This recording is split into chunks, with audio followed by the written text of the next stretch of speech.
இதை மட்டும் வியாபாரம் பண்ணிட்டு வீட்டுக்கு போயிடுவோம். முருங்கா, ஐயோ அம்மா, ஐயோ தலையில என்ன இப்படி சுத்துது? வெயில வேற அடிக்கிற வெயிலுக்கு ஒரு வேலையும் பார்க்க முடியல. ப்ரெஷர் மாத்திரையை வேற காலையில போடாம வந்துட்டேன். தலையை கிருகிருன்னு சுத்திக்கிட்டு வருதே. ஐயோ, இன்ன வரைக்குமே 5 கட்டு தான் வியாபாரம் ஆணுச்சு. இன்னும் இவ்வளோ காய் கிடக்கே. இது எப்படிலாம் விற்க போறேன்னு தெரியலையே ஆண்டவனே. ஐயோ, தண்ணி வேற தாகடிக்குது. இங்க தண்ணி இருக்கு. அப்பா,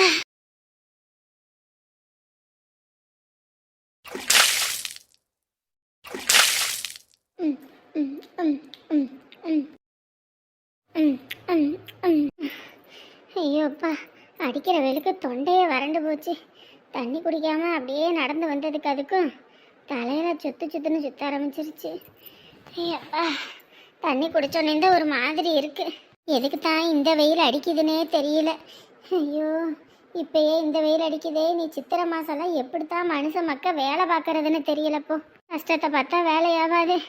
வியாபாரத்தை பார்ப்போம். பையனும் பாவம், அவனும் வேலை இல்லாமல் கஷ்டப்பட்டுக்கிட்டு கிடக்குறான். அவன் கஷ்டத்தில் கொஞ்சமாவது நம்ம பாரத்தை குறைக்கணும். இருக்க பாரத்தை ஏற்றக்கூடாது.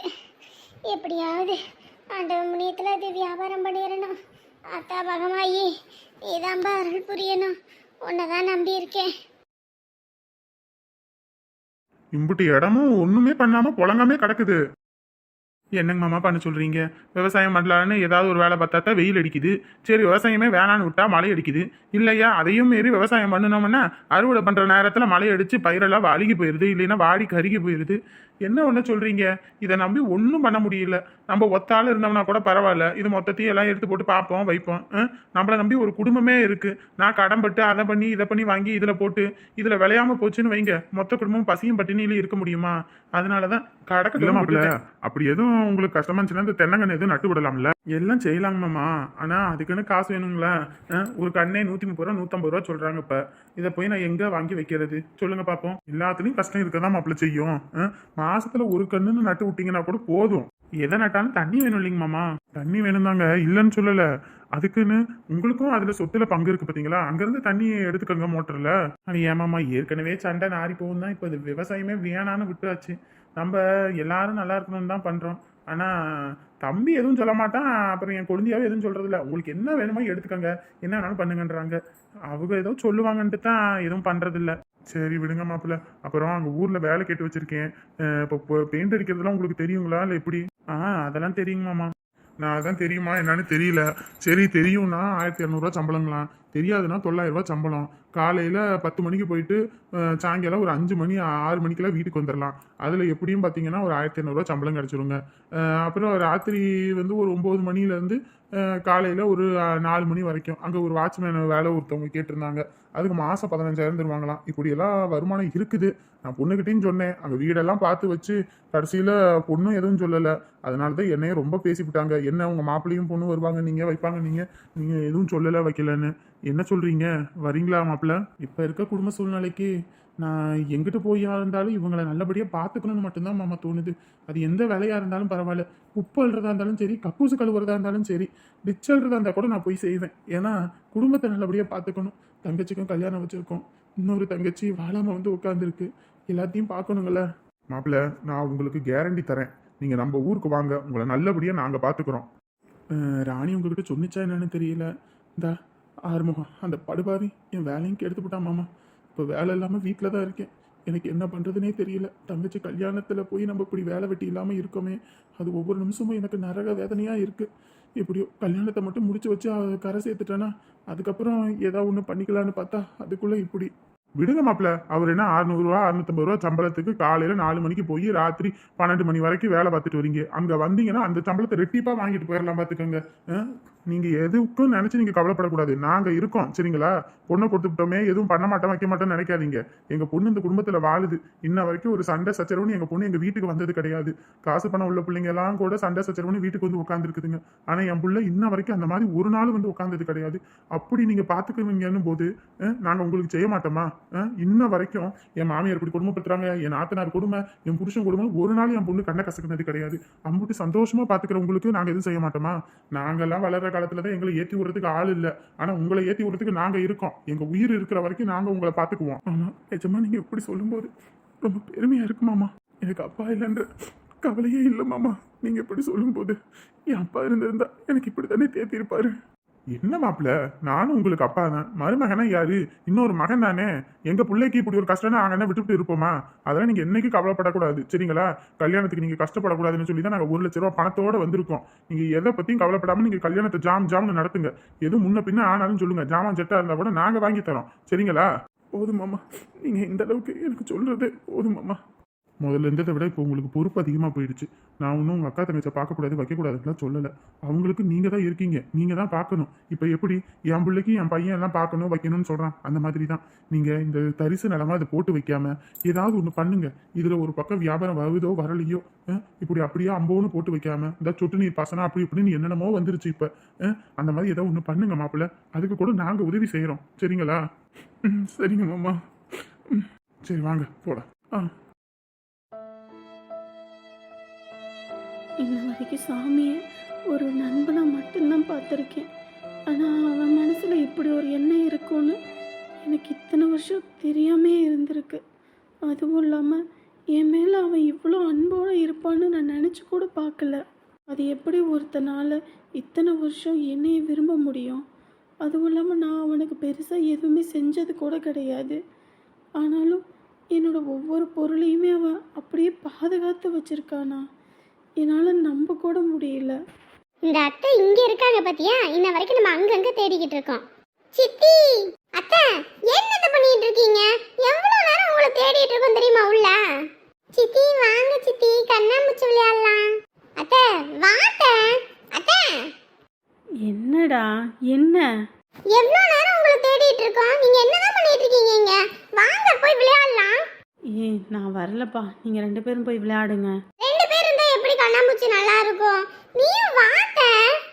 ஐயோ புரிஞ்சுக்க செல்வி, எனக்கு கொஞ்சம் உடம்பு ஒரு மாதிரி இருக்கு. உடம்பு ஒரு மாதிரியா இருக்கா இல்ல மாமா கிட்ட பேசணும் போல இருக்கா? அச்சச்சோ. ஏத்த சொல்லுங்க, நான் அம்மா கிட்ட ஃபோன் நம்பர் வாங்கி தரவா? ஏய் வாயாடி, ஓவரா வாய் பேசிட்டு இருக்கேன். அம்மா கிட்ட சொன்னேன்னா அடி வெளுத்துருவாங்க. போ முதல்ல. இருங்க இருங்க, அப்பா வந்தனே சொல்றேன். ஷோ, இப்போ என்ன பண்ணுறதுன்னு எனக்கு ஒன்றுமே புரியல.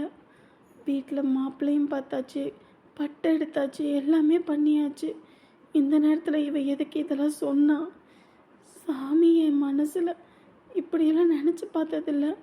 ஆனால் அவன் என்னை இவ்வளோ தூரம் நினச்சிருக்கான்னு நினைக்கும்போது, என்னையும் ஒருத்தன் இப்படியெல்லாம் காதலிச்சிருக்கான்னு நினைக்கும்போது ஐயோ என் மனசு தடுமாறுது. அப்படி யாரக்கூடாது, தடுமாறக்கூடாது, தப்பு. அம்மா ஏற்கனவே அக்காவால் ரொம்ப கஷ்டப்பட்டிருக்கு. இதில் நானும் உங்களை கஷ்டப்படுத்துகிற மாதிரி என்றைக்கே நடந்துக்கக்கூடாது. பாவம், இந்த மாதிரி நடந்துடக்கூடாது. எதுக்குமா யாருமா உங்ககிட்ட காசு கேட்டா? நாங்கள் அதெல்லாம் பார்த்துக்குறோம்மா. இங்கே பாரு, உங்கள் அண்ணங்கிட்டலாம் நான் பேசிட்டேன். உங்கள் அண்ணனுக்கு கூட காசு வேணும்னா எடுத்துக்கப்பா, உன் தங்கச்சிக்கு கூட அவன் நான் எதாவது பார்த்து கொடுக்குறான் அப்படின்னா. இல்லைம்மா, எனக்கு இப்போதைக்கு எந்த தேவையும் கிடையாது. எனக்காக நீங்கள் எல்லாம் சேர்த்து வச்சுருக்கீங்க. முதல்ல இது தங்கச்சிக்கு தான் தேவை. மாப்பிள்ளையும் கல்யாண நேரத்தில் ரொம்ப கஷ்டப்பட்டுக்கிட்டு கிடப்பாரு, நீங்கள் தங்கச்சிக்கிட்ட கொண்டு போய் கொடுங்கன்ட்டான். அதனால தான் நாங்கள் எடுத்துகிட்டு வந்தோம். மாப்பிள்ளை வந்தோடனே எடுத்து கொடுக்குறேன். கல்யாணத்துக்கு எங்கிட்டும் கடன் வாங்காமல் இதையே வச்சு பண்ணுங்கள். முடிஞ்ச அளவுக்கு பண்ணுங்கள். முடியாத பட்சத்தில் எதாவது தேவைனாலும் சொல்லுங்கள். உங்கள் அண்ணன் ஃபோன் போட சொன்னான். எதுனாலும் உடனே ஃபோன் போடுங்க, நான் எல்லாம் ரெடி பண்ணிடுறேன்னு. ஏம்மா, எனக்கும் கல்யாணம் ஆன நாள்லேருந்து இப்போ வரைக்கும் எவ்வளவோ கொடுத்து உதவி இருக்கீங்கம்மா. இதெல்லாம் பின்னாடி பிரச்சனையாக எதுவும் ஆகிட போதுமா? அன்னைக்கு இது எதுவும் நினச்சிக்க போகிறாங்க. என்னடா இது, நம்ம புருஷனுக்கும் நமக்கு எதுவும் செய்ய மாட்டேங்கிறாங்க, வைக்க மாட்டேங்கிறாங்க. அவங்க பிள்ளைக்கு மட்டும் அது இதுன்னு சேர்த்து பண்ணுறாங்க வைக்கிறாங்கன்னு நினைக்க போகிறாங்க. அவளுக்கு என்னடி நாங்கள் குறை வச்சுருக்கோம்? இந்த காலையில் கூட பாரு, அவளுக்கு மட்டன் பிடிக்குமே, நம்ம ஊருக்கு வந்துட்டோம்னா அந்த பையன் வாங்கி கொடுக்க மாட்டான் அப்படின்னு சொல்லி கறியை எடுத்து ஆக்கி அவளுக்கு பிடிச்ச மாதிரி செஞ்சு வச்சுட்டு தான் வந்திருக்கோம். இன்னத்துக்கும் விசேஷ நாள்னா துணிமணி நினச்சதை கேட்டதை வாங்கிட்டு வந்து கொடுக்குறாங்க. என்ன செய்யாமல் இருக்கிறாங்க சொல்லு பார்ப்போம். காடு கரை வீடு வாசனை எல்லாம் சேர்த்து வச்சுருக்கோம். எதுவும் செய்யாமல் அவங்களுக்கு எதுவும் பண்ணாமல் உனக்கே செஞ்சால் ஒரு நியாயம் சொல்லலாம். 2 பிள்ளைங்களுக்கும் ஒரே மாதிரி தானே உங்கள் அப்பா செஞ்சு வச்சுருக்காரு. இந்த உனக்கு கல்யாணம் பண்ணி வச்சாங்க, அவனுக்கு இந்த வீட்டை கட்டி வச்சுருக்காரு. இந்த நீங்களும் அங்கே வந்துட்டீங்கன்னா உங்களுக்கு அங்கே எல்லா வசதியும் எல்லாம் வாங்கி கொடுக்கணும் வைக்கணும் உங்கள் அப்பா பேசிக்கிட்டு இருக்காரு. இதெல்லாம் செய்யாமையே அவளுக்கு உனக்கு மட்டும் செய்கிறோம். அம்மா எப்பமா வந்தீங்க? நேற்று ராத்திரி வந்தோம்மா. நல்லா இருக்கியா? நல்லா இருக்கேம்மா, நீங்க நல்லா இருக்கீங்களா? அப்பா வந்திருக்காரா? வந்திருக்காருமா. மாப்பிள்ளை எல்லாம் தோட்டத்துக்கு போயிருக்காங்க. என் பேரண்டி என்ன சொல்றாரு? என்ன சொல்லுவாரு? தூங்கவே மாட்டிக்கிறாம்மா. இவனை வச்சுக்கிட்டு பெரும் ரோதனையா இருக்கு. ஊரே தூக்கிக்கிட்டு சுத்ததான் சொல்றான். வாங்கடி என் தங்க உள்ள கண்ணுக்குள்ளேயே இருந்தீங்கடா. எங்கம்மா என் மாப்பிள்ளை எப்படி இருக்காரு? சின்ன சம்மந்தி நல்லா இருக்காங்களா? தா இப்பதாம்மா அவர் வேலை கிளம்புனாரு. தா இவன் தான் வேலைக்கே அனுப்ப விட மாட்டேங்கிறானே. ஒரே அழுக. அதான் ஒரு ரவுண்ட் அடிச்சு கூட்டிட்டு வந்து இப்பதான் விட்டாரு. சரி இங்கிட்டு தான் வந்து ஏதோ குரல் சத்தம் கேட்குதேன்னு பார்த்தேன். அப்புறம் தான் நீங்க வந்திருந்தீங்க. வரேன்னு ஒரு வார்த்தை கூட சொல்லல. ஏக்கா நீயும் சொல்லவே இல்லை.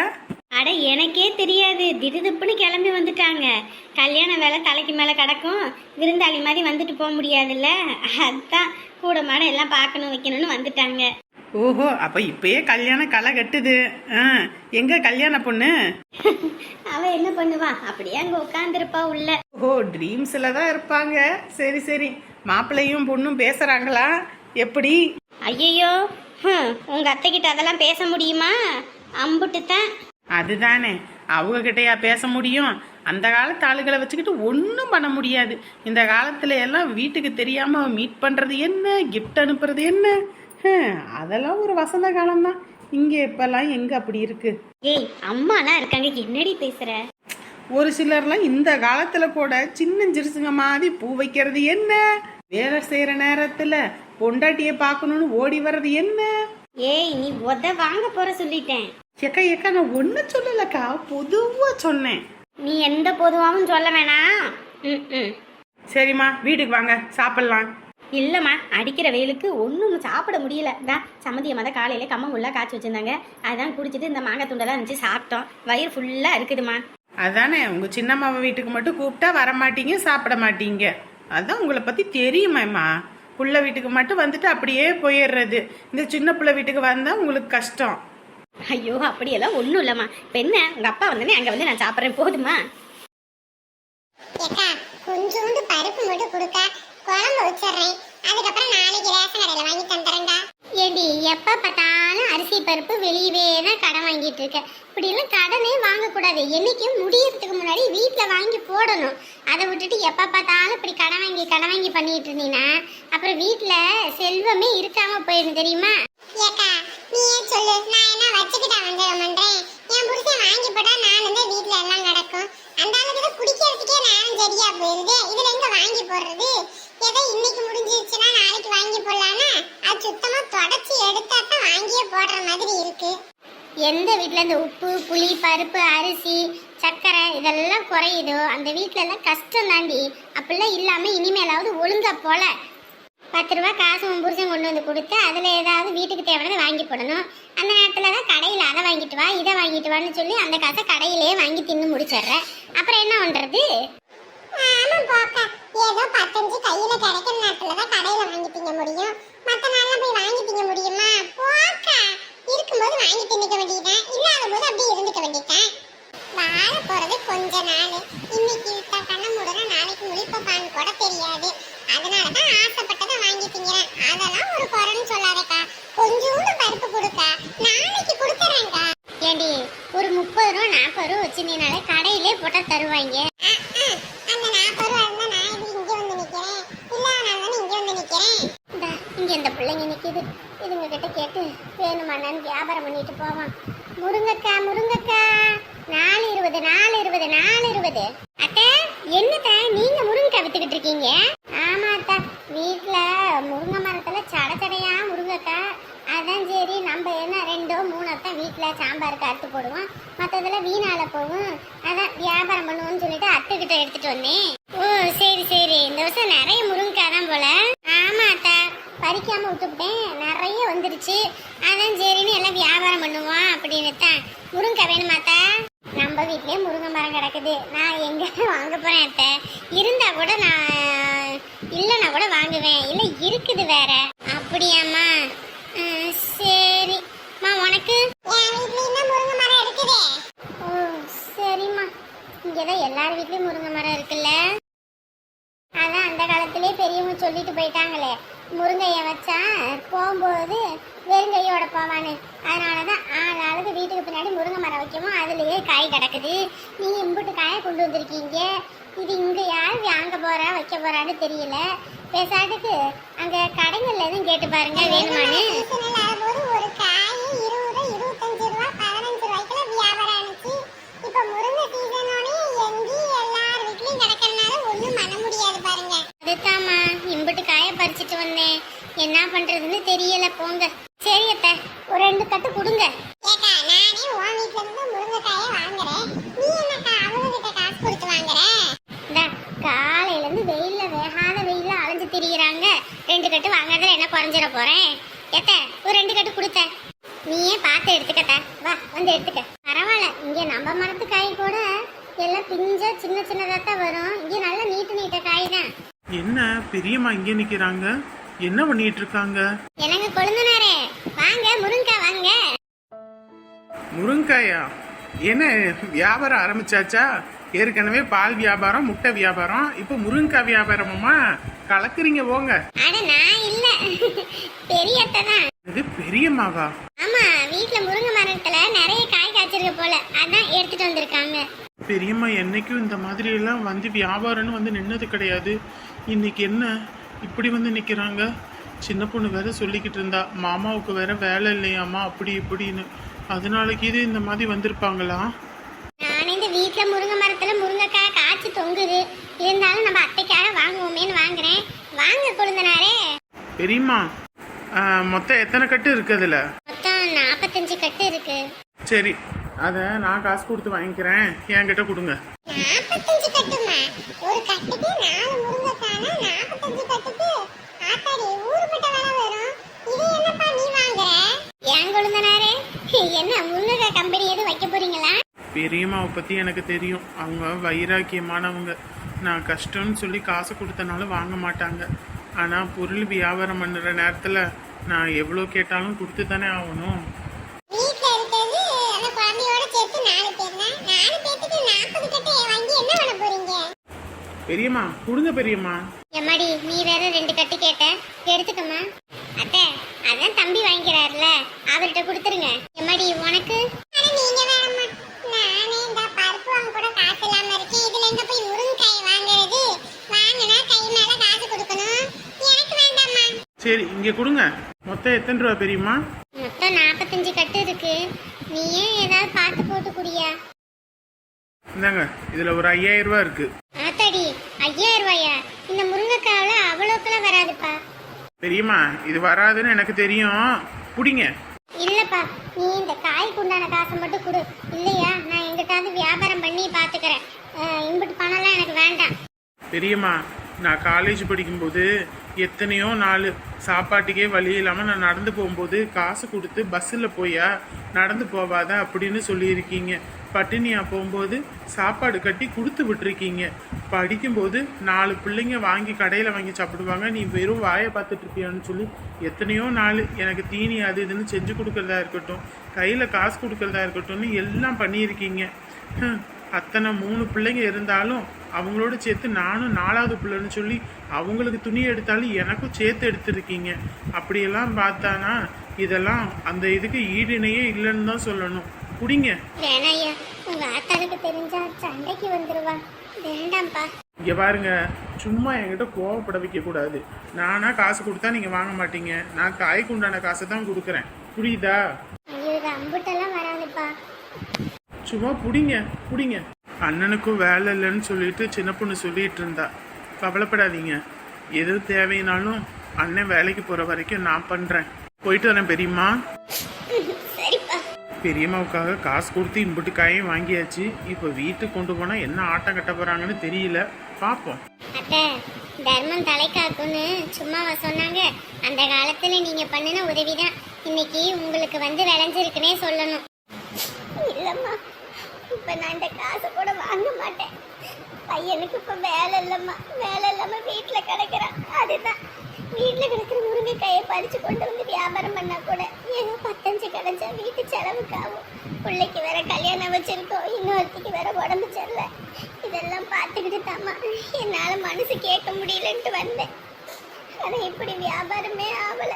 சாமி மேல பாரத்தை போட்டுக்கிட்டு வந்தேன். இந்த பையன் வாங்குவான்னு நினைச்சு கூட பார்க்கல. யாருமா சொன்னா தெய்வம் இல்லைன்னு? தெய்வம் இருக்குது, மனுஷ ரூபத்துல எல்லார்கிட்டையும் இருக்குது. அது நம்ம கஷ்டம் வரும்போது வெளியே வரும். சரிங்களா? கவலையே படாதீங்க. இப்ப என்னையே எடுத்துக்கோங்க. அரிசி பருப்பு இல்லைன்னா தான் அக்கா கிட்ட வருவேன். அக்கா உடனே எடுத்து கொடுக்கும். எனக்கு தெய்வம் அக்கா தான். இப்ப கூட பருப்பு கேட்டு வந்திருக்கேன். அக்கா எனக்கு படி இழக்கும். ஏக்கா நீ எனக்கு படி இழக்கிற சாமி தானே.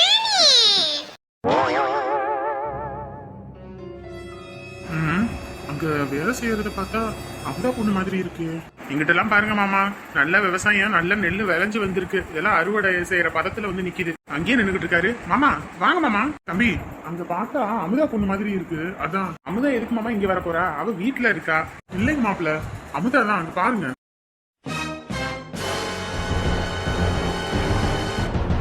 ராணி சொன்னிச்சு அமுதாவுக்கு ஆபரேஷன் தான் பண்ணியிருக்குப்பா, கீழே குனிஞ்சு நம்மளெல்லாம் வேலை வெட்டி பார்க்க கூடாது இப்போதைக்கு அப்படின்னு சொல்லியிருக்காங்கன்னு.